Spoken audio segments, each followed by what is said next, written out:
Hey, what's up guys? Welcome to the new video on my mental health channel. Today we're going to be talking about my worst health anxiety slash hypochondria symptoms.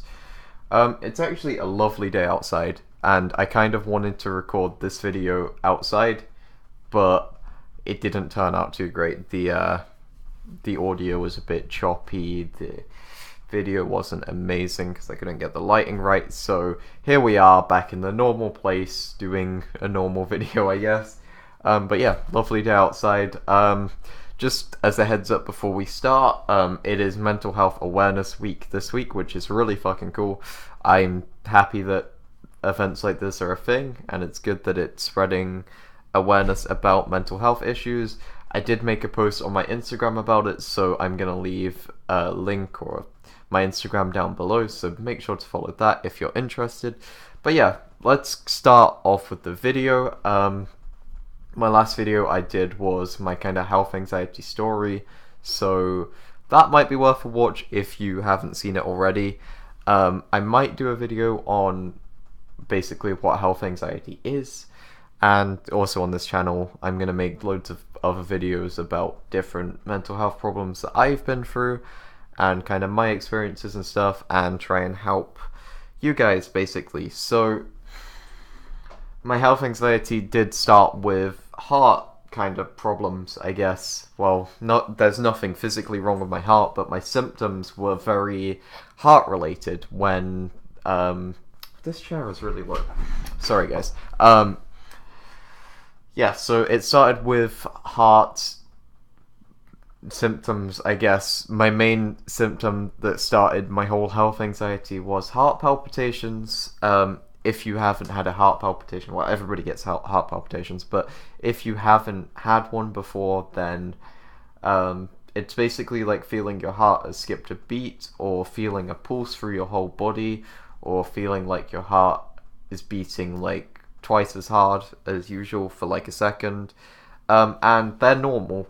Everybody gets them. It's just people with mental health problems, especially health anxiety, are more prone to feeling them because they are more aware of their chest.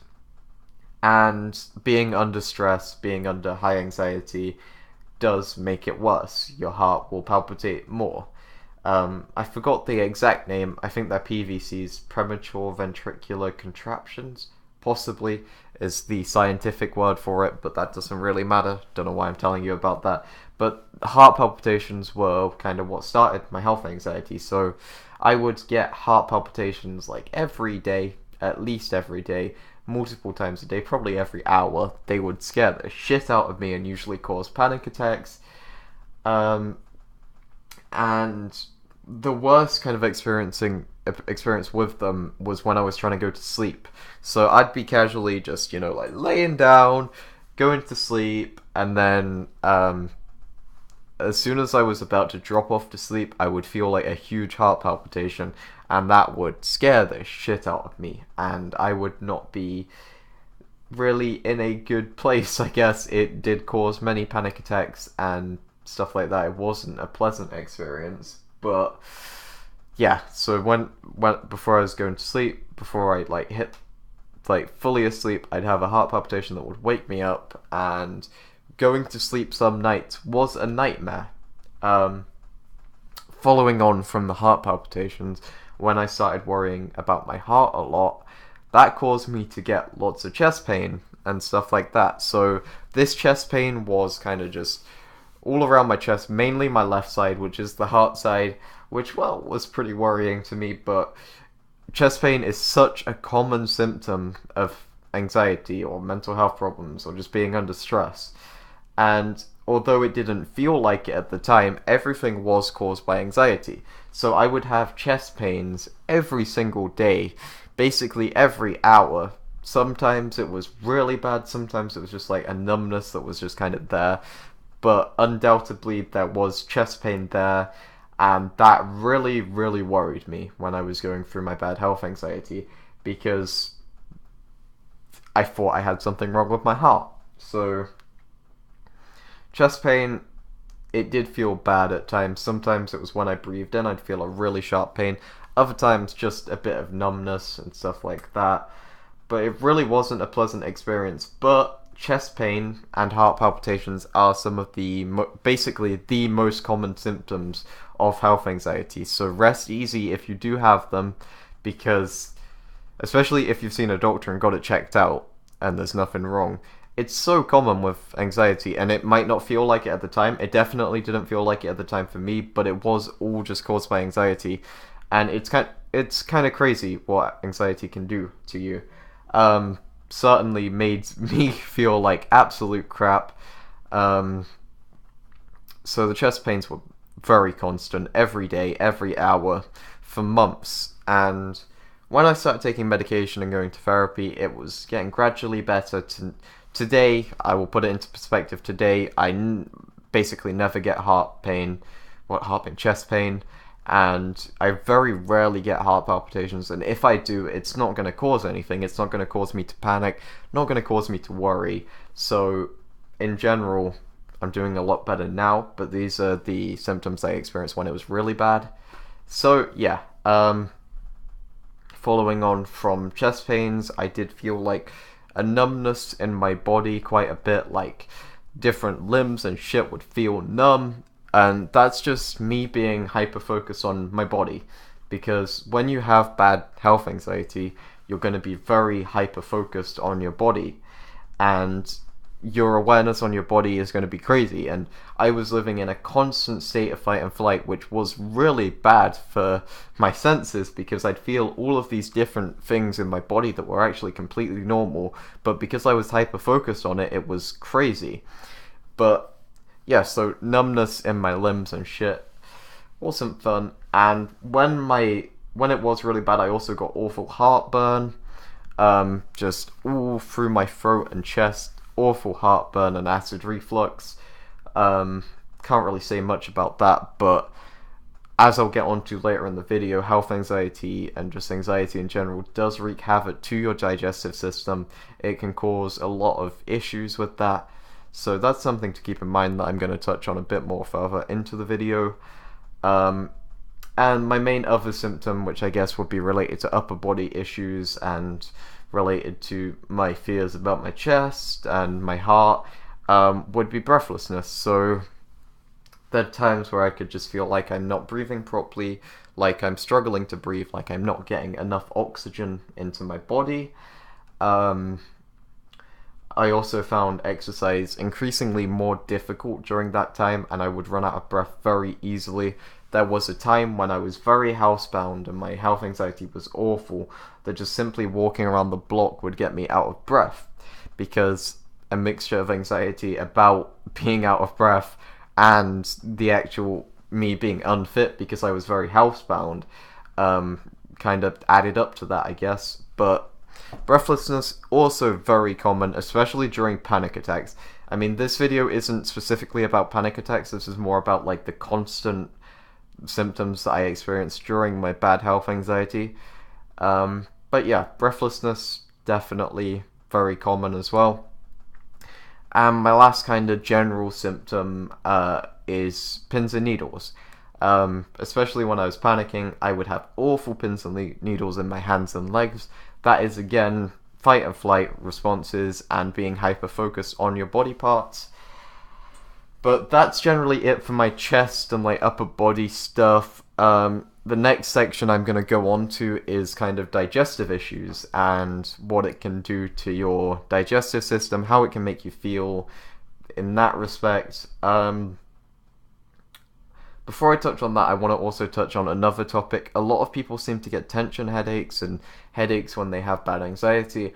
I don't suffer with that, but many other people have, so that's just a heads up that that can also happen as well. And also tons of other symptoms I haven't touched on in this video are a thing. But these are just my experiences, right? I kind of went off on a bit of a tangent there. Anyway, so the digestive issues that I experienced, primarily, I had very big issues with my appetite. Let me just take a drink because my mouth's getting dry. So, in terms of appetite, my appetite was really bad. I wouldn't eat much. But, as my monitors turned off, my I felt hungry, but I couldn't eat. Like, the thought of food and tasting food and trying to swallow food would make me feel very physically sick, to the point where I was convinced multiple times that I was going to throw up or something, and that I had something very seriously wrong with me. I just couldn't eat at all. Like, a lot of people get tightness in their throat, like they feel like they can't swallow. I got that as well, but I also got really intense nausea along with that. So I felt like whenever I swallowed, I was going to throw up whatever I was eating. So that wasn't a good combination, because I felt hungry, I wanted to eat, but the thought of food, trying to have food, trying to eat food, didn't work for me, really. It made me feel even worse, so that was a bit of a awful cycle. And again, going on cycles, the issues with my chest and stuff were a cycle, because I'd get a symptom, I'd worry about it more, that in turn will make the symptom worse, then I will worry more, which will then go into a huge cycle of just making the issue even worse. So that's just something to be mindful about, and basically how health anxiety works in that respect. But yeah, going back to the digestive issues, feeling hungry but not being able to eat was awful. The nausea related to that was really bad, and food is very good. Food makes you feel better. Food can make you feel good. It's essential. You need it. For me, I love food now. I eat quite a bit, I guess, and trying to eat a bit healthier. But yeah, food is really good. So not being really able to eat much and feeling sick when eating is a cycle and makes things worse. So that was when my anxiety was bad. I just felt really sick when I was trying to eat. And then that also caused lots of stomach pains, because obviously I wasn't eating properly, and anxiety in general can really mess with your stomach. Which will lead me on to my kind of final point that I want to make, my final issue. I would say one of the biggest issues, probably the biggest issue I'm facing right now, because it isn't exactly health anxiety, but my health anxiety did make my IBS a lot worse. I'm not going to go into exactly too much detail, because it's not very nice to talk about, but a lot of digestive related issues surround IBS.